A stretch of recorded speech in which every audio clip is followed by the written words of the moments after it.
Happy Monday, everybody. Welcome back to the Loneliest Sport podcast, episode number 2. This is Marc Williams, owner and founder of the Loneliest Sport. Just to kick off, I want to thank everybody that tuned in to the first episode last week. Really appreciate everybody that liked and commented. It goes a long way to supporting what we're doing here. So anybody that's a new listener, if you enjoy the podcast today, please make sure that you like and subscribe, because it really does make a big difference and it doesn't cost a copper coin. So I'll be very, very grateful. I hope everybody had a good weekend. It was a little bit cold this morning. You can definitely tell that summer is all but over here. So I hope everybody didn't struggle to get out of bed this morning like I did. Anyway, without further ado, some of the things I want to talk about today. First of all, happy birthday to former WBC welterweight world champion John Henry Stracey. He is 75 today, so many happy returns to you. I remember reading about a few things about John Henry Stracey when I was researching his career a while back. He's an interesting man, and from what I've seen, I've never met him personally, although I'd very much like to one day. I only ever hear good things about him. He seems very friendly, got lots of good stories to tell, and he seems very approachable and engages with his fans very well. I've seen him a couple of times in the past on the Loneliest Sports page, where if we've posted a little snippet about him, he seems to come on there and he replies to people, and I think that goes a long way with boxing fans. It makes a big difference. And he's somebody who I don't think necessarily gets the recognition he deserves. You know, when people are talking about the best boxers to ever come out of Britain, I don't think his name's brought up often enough. Personally, I think that he's somebody that should be in the conversation a lot more than he is. I mean, if you look at his career and some of the people who he boxed against, Hedgeman Lewis, Carlos Palomino, Jose Napoles to win the WBC welterweight title, I think that's an achievement in itself. You know, many people would consider Jose Napoles to be easily one of the top 10 welterweights of all time. You know, and he also had a remarkable career and had a really interesting story. You know, born in Cuba, emigrated over to Mexico to focus on a professional boxing career, which obviously wasn't exactly easy to do in Cuba at the time. And the Mexican boxing fans, they welcomed him with open arms and embraced him as one of their own. And he got the nickname Mantequilla, which means butter in Spanish. So that says all you need to know about his style. He was as smooth as butter. And when John Henry Stracey fought him and won the title from him, he had to travel to Mexico City in order to do it. And he won it in front of 60,000 hostile fans, which would have probably been quite a daunting task, I would have thought. He suffered a knockdown in the first round, but came back to ultimately win the fight and win it well. And I remember him saying in an interview once that obviously being crowned the champion of the world, the first thing you're probably going to want to do is celebrate. And so him and his team decided to go out in Mexico City to go and have a few drinks and let the hair down. And, you know, obviously they've been in training for so long, they want to take the brakes off, and they couldn't get served anywhere because obviously he'd just beaten their champion. So he had to wait until he came back to the UK before he could really celebrate what he'd just achieved. But I just think that goes to show just how passionate the Mexican boxing fans are, and also how much they adored Jose. You know, he's definitely one of the legends of the sport. And so for Stracey to not only win the WBC title, but to win it against such an icon of the sport, I think you've got to give him the credit that he's due. And, he was an East End boy. You know, he lived in the East End of London, which, is a hotbed for boxing. It always has been. It seems to be like the lifeblood of the community, the boxing gyms. And I'd imagine growing up in post-Second World War, East End London would have been quite hard. You know, when he was a kid, rations would have still been in place, and you know, the bomb craters would have been his playground. You know, he would have been brought up amongst the rubble. And I remember him saying that he loved to fight as a kid. You know, he was a proper street kid, and his dad said, "Look, if you're gonna fight, go and learn how to do it properly." And he went into the Repton boxing gym, which is still going today, an iconic boxing gym. And well, the rest is history, as they say. So many happy returns to you, John and Henry Stracey. Hopefully many more. And there's also another famous boxer that was born today as well. The Swedish boxing icon, Ingemar Johansson. He was born today in 1932. You know, Ingemar Johansson is probably most famous for his trilogy of fights with Floyd Patterson. And again, a very interesting man. One of the things that I always felt very sorry for Johansson for was how he was treated in the Olympics in 1952. Some of you already know this, some of you won't. But in 1952, he fought in the Olympic Games, got all the way to the final, and the bout was stopped. The referee basically called an end to the fight and said, "Ingemar, you're not trying. You're just running away. You're not throwing any punches." And so it was declared a victory for the American. And Ingemar was not given a medal at first, and the media in Sweden just completely turned against him. And the shame that was put on him was such a, I think it was so disrespectful and uncalled for.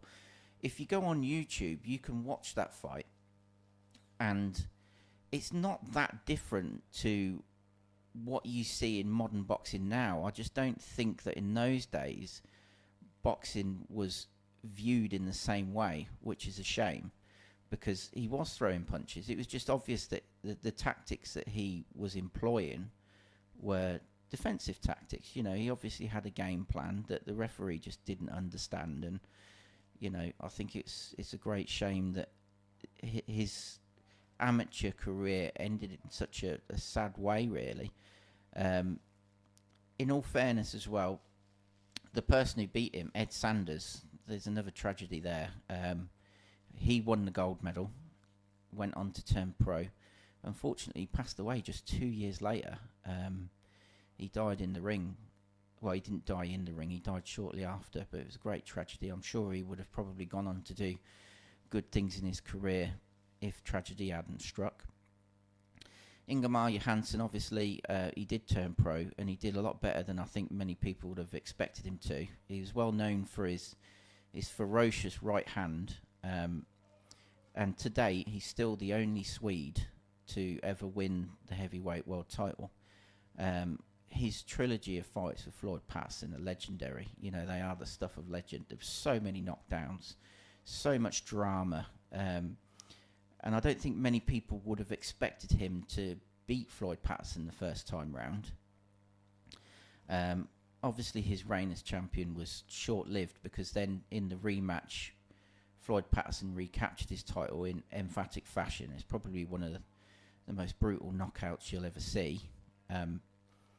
And I remember Floyd Patterson saying, I think it was in Esquire magazine, him saying at the time, Ingemar Johansson was one of the only people that he truly had a hatred for, because he felt that not only did he lose to Johansson, it was the things that Johansson was saying after the fight, you know, kind of belittling him and just not really giving him the credit he felt he deserved. And so there was a real kind of aggression in Floyd Patterson in that second fight that he just... It's probably one of the only times you could ever really say that Floyd Patterson showed any real anger or menace. Because anybody that has looked into Floyd Patterson, or anyone that's known Floyd Patterson, to tell you what a sort of gentle soul he was. He obviously lived and breathed his boxing, but he wasn't somebody that took pleasure in hurting someone. Quite the opposite, in fact. And then obviously the third fight took place, which Floyd Patterson won that also. So it was 2 fights to Patterson and 1 fight to Johansson.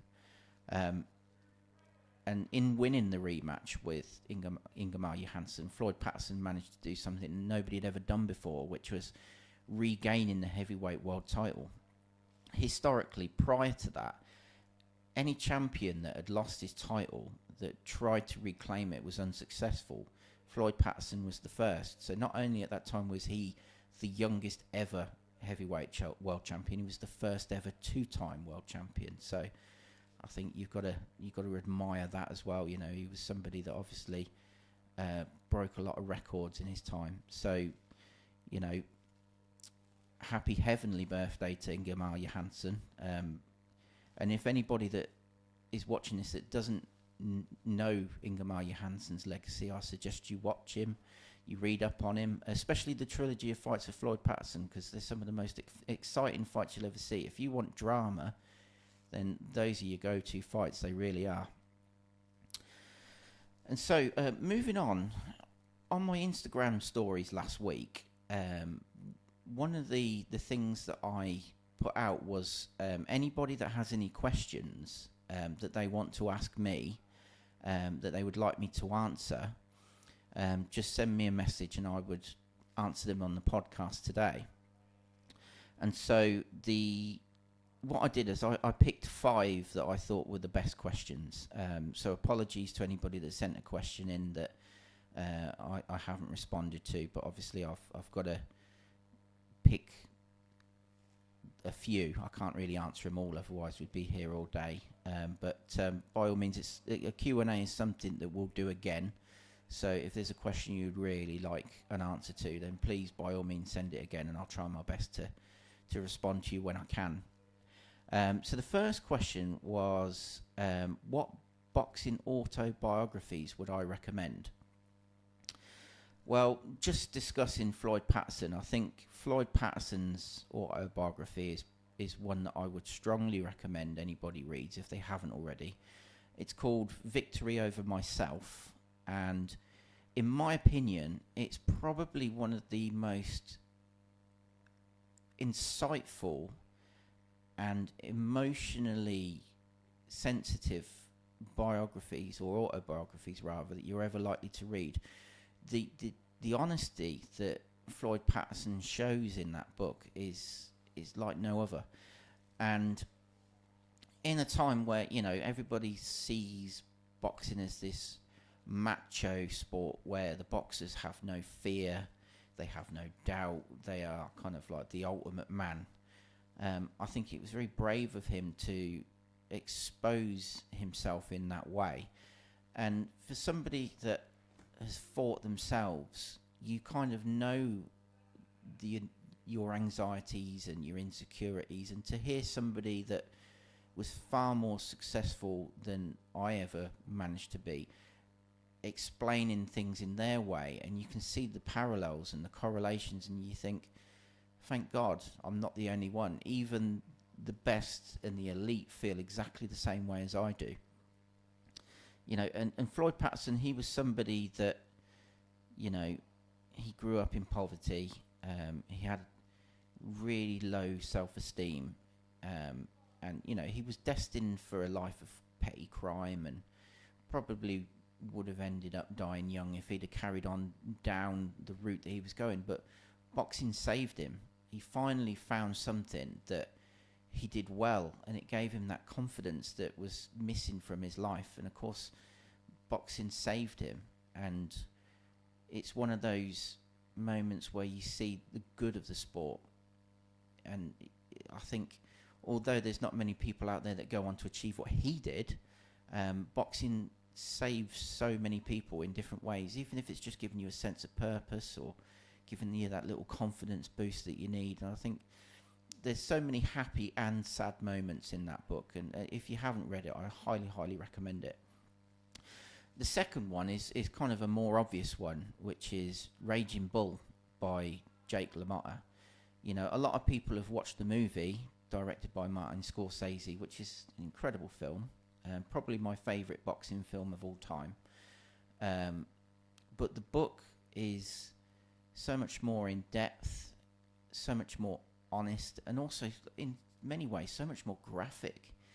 You know, and again, you've got to kind of admire the honesty of Jake LaMotta in that book, because he did not paint a very nice picture of himself at times. You know, he owned his faults and he laid bare, and it's quite an eye-opening book, you know.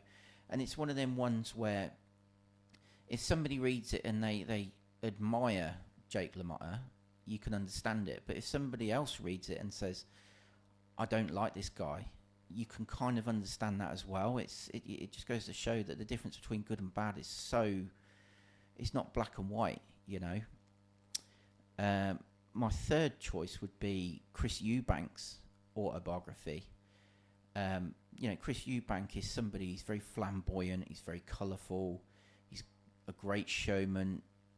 People either love him or they hate him. And of course he achieved great things in the sport, but it's a great window into his early life.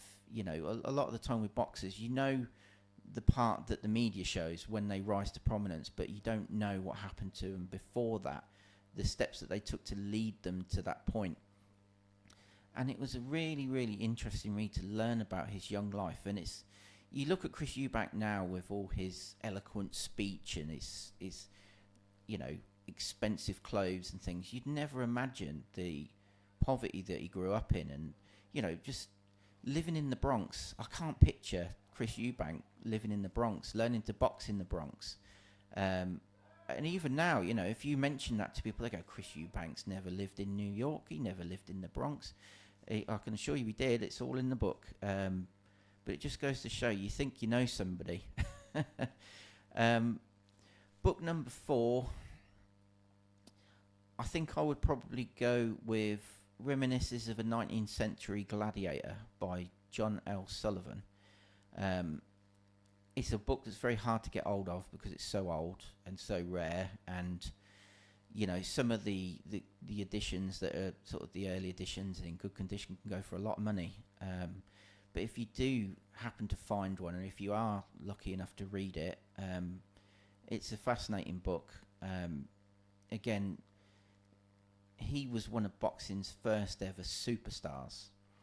He was one of the first boxers to sort of rise to a global prominence. He was somebody that didn't just appear on the back pages of newspapers in the sports section. He was somebody that quite often would also appear on the front pages.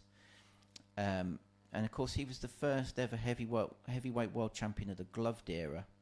And so it's a fascinating read, learning about his early life, learning about just the fact that he would travel the country taking on all comers, and you know, he was doing things that boxers nowadays wouldn't dream of doing. But of course, it was people like him that steered boxing in the direction that it went, and has become the sport that we know today.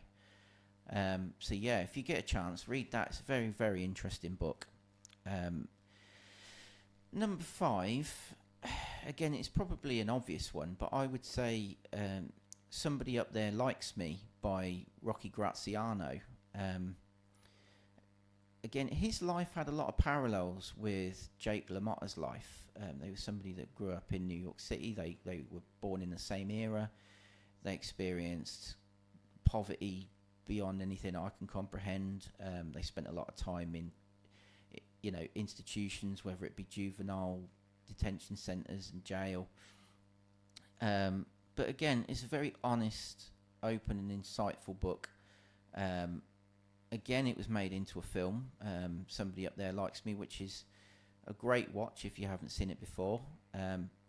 But you really kind of get to understand the personality of Rocky. He was a very charismatic guy. He was funny. And I think he had a kind heart, but he was just brought up rough and ready. You know, he was a product of his environment, but it just goes to show that even in some of the the more unpleasant places in this world and some of the horrible things that he had to endure as a young man, he didn't ever lose his spark. You know, he still had that goodness that was inherently in him. So again, if you haven't read that, I highly recommend you read it. It's a fantastic book. The next question was, who is my favourite boxer? Well, the short answer to that is I don't have one. Most people have a favourite boxer, and for me, it annoys me that I don't have one, because obviously I spend so much time researching boxing, involved in boxing. But I don't know whether it's my ADHD brain or what, but I always struggle to choose one that I kind of like think stands out above all the rest. I mean, I love Jack Dempsey. I've even named my dog after him. I've got a golden retriever at home called Dempsey. And I'm just fascinated by the era that he fought in and his story, you know, being a hobo, riding the rods on the old Western railway tracks in you know, the old Wild West, and like walking at the saloons at 16 years old, like challenging people and fighting for pennies and walking across the desert and not eating for 2 days and all these different things, and to come from that to become the heavyweight world champion. His story just fascinates me, and I just think he had a really cool look. You know, the way he did his hair, the way he dressed, it almost had like a sort of Peaky Blinders vibe about it, and I don't know, I'm just absolutely fascinated by the man. And it's not just his story, but the way he fought with absolute ferocity. You know, his motto was, so long as you're conscious, I'm at risk of getting knocked out, and so I'm going to do absolutely everything I can to render you unconscious before it happens to me. And I think, I don't know, it's just really, really fascinating. And the other boxers that I admire, Archie Moore, in my opinion, one of the greatest pound for pound fighters of all time. Obviously he had a long, hard road to finally get a title shot that eluded him for so many years. But to me, he came across as a really intelligent man. He was articulate, he was hardworking, he was honest, he was tough, and he was a prolific knockout artist, arguably the greatest knockout artist there ever was. You know, BoxRec has his professional record as 132 knockouts. That's insane. It's just unbelievable numbers. I mean, in this day and age, professional boxers don't even have 100 fights, let alone have 132 knockouts to their name as a professional. That's just incredible. And when you look at the level of competition that he was fighting against, it's a testament to what a great fighter he was. My other favourites would be, being a Brit, I admired Ricky Hatton a great deal growing up. He was somebody that I think us Brits could relate to, as well as being a fantastic boxer. I think he typified the British working class man better than anybody else ever has, in my opinion. And, you know, he achieved great things. So I think, being a young, impressionable man that I was at the time, watching him rise through the ranks and go on to win world titles, I think it was hard not to view him as one of your favourites. Next question was, where do I get my quotes from? So that's a good question. So basically, I get them from a number of places. A lot of the time I get them from boxing autobiographies. I get them from archived magazines, like, for example, Sports Illustrated have had some fantastic articles and interviews with boxers over the years. Esquire magazine. There's a website called Internet Archive, which is basically an online library. And if you go on there, there's something like 20,000 boxing related books on there, and they're all free to borrow, and you can read them on your phone. Newspaper archives is another one. Lately, because I feel like I've gotten to the point now where, as far as boxing autobiographies are concerned, I've kind of tapped that well, and it's running a little bit dry now. And so I spend a lot of my time now going through the newspaper archives, looking for interviews with boxers, as well as articles that boxers have written themselves. You know, it's not unheard of, especially in the olden days, for a newspaper to say, like, can you write an article about this upcoming fight you've got? And so you can get some really good pieces and nuggets of dialogue from there. And of course, the other one would be YouTube, documentaries about boxers and stuff like that. So there's lots and lots of different places to get quotes from. But I always try and sort of stray off the well-beaten path and try and find the ones that most people haven't heard before. You know, there's always somebody that's heard them somewhere, but the less people that have heard it, the better, and the more rewarding it is for me to find it. The next question is, who have you met within the sport who you like the most? So the person that I've met that I like the most wasn't somebody that I expected to like the most, really, and that is Enzo Macronelli, who was a cruiserweight world champion back in his day. He was a great fighter, and he was a really nice guy. I met him at an event, and I just happened to be crossing paths with him as he was walking back from the bar, and I kind of said, like, put my hand up and said, Enzo.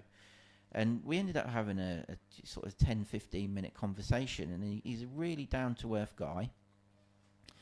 Obviously, during his career, he was very close with Joe Calzaghe and the like, and he had some great stories to tell. He's very funny. He likes cracking jokes. And I just remember walking away thinking I was really impressed by him, and I liked him a lot. And the other one who I met, who I really liked, he's an absolute gentleman. It's Richie Woodall. So Richie Woodall is an Olympic bronze medalist. He lost to Roy Jones Jr. in the semi-finals of the '88 Olympics in Seoul. Then went on to eventually win the WBC super middleweight world title.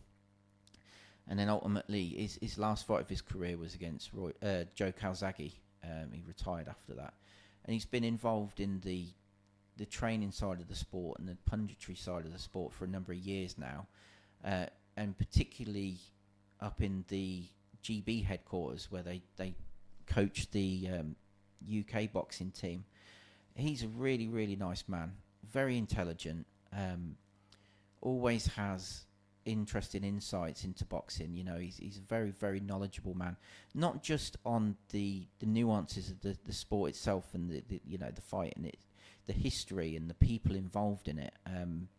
I've also been lucky enough to be present when he's interviewed other boxers, and the questions that he asks are always very pertinent, and he's good at getting boxers to open up and give really good answers in response. And I think a lot of that is down to the fact that they recognise one of their own, and so they know that when he asks a question, it's coming from an honest place, and it's really refreshing to see. And so yeah, so that those were the best questions. Oh no, sorry, there's one more. I'm just looking at my board on the floor here. Have I ever fought myself? So the answer to that is yes. As a young boy, I was obsessed with martial arts. Bruce Lee, Chuck Norris, Van Damme. And at the age of 6, my parents took me to a Taekwondo club, and they had to lie about my age because I was too young to join. But I think because I had ADHD and I was so hyper, they needed me to burn off some steam somewhere. So they lied about my age, and I joined, and I loved it. Right from the off, I was like, this is my calling in life. And I think martial arts to me was more interesting as a kid because of the choreography of it, you know. Like, at the time, I didn't find boxing as interesting as I do now because it didn't look as flashy. You know, I wanted to be able to replicate what I saw Jackie Chan doing on the telly and be able to do all these fancy kicks and stuff. And so that was my start in the sport. I by the time I was 10 years old, I was a first-hand black belt. I'd fought a lot. I've probably had about 300 or 400 bouts in Taekwondo, I think, over the years. I won 2 British Opens. And I was also starting to get a lot of interest from the GB squad up in Manchester. But at that point, without boring you with too much detail, I walked away from the sport. And then after that, I dabbled in lots of other things. I had a spell in boxing. I had a spell in karate. I had a spell in Muay Thai. I did a few other things. Then I went back to boxing, realised that I was no longer anywhere near as fit as I used to be, and I was working at the time, and I just didn't have the energy to dedicate to boxing anymore. So I decided to call it a day then, and I thought I'm just better off being a spectator now rather than being a participant. I think my days were numbered in terms of what I could achieve, and so I just thought I'm going to just dedicate myself to admiring it rather than trying to achieve anything in it anymore. So yeah, oh bloody hell, I've just noticed there's another question. Sorry, I'm reading off post-it notes here, and I like my ADHD brain, it cannot read things in like a sensible order, so I'm just like focusing on one spot at a time here. So somebody asked, who are the top 10 greatest boxers of all time in my opinion? I'm going to leave that question for another day. The reason being is I kind of feel like that needs its own podcast. It's such a multifaceted question. I mean, how do you measure top 10 greatest? Are we talking top 10 best pound for pound in terms of their ability? Are we talking greatness in terms of their impact on the sport and how they transcended the sport to capture the imaginations and interest of people from the wider public that wouldn't necessarily be interested in boxing? And I think when you're talking about the top 10 greatest of all time, I don't think you can just throw a name out there without giving an in-depth explanation. So to the person that asked that question, I would say I haven't forgotten about it, but that's one that for now, let's just put a pin in it, and we'll revisit that at a later date. And so going on from there, I'm hoping to sit down with Lewis Williams later on today. He's busy at the moment training, but he's promised me that he'll sit down with me for a little bit later on. So if he does, what I'll do, depending on how long the podcast runs for, I might splice the two together, or I might leave this one as a standalone one and then upload his at a later date. But for now, I'm going to leave it there. I'm going to wish you all a happy week. Once again, please like and subscribe. It doesn't cost a copper coin, but it helps us out a great deal here in this gym. Thanks very much. Take care, guys.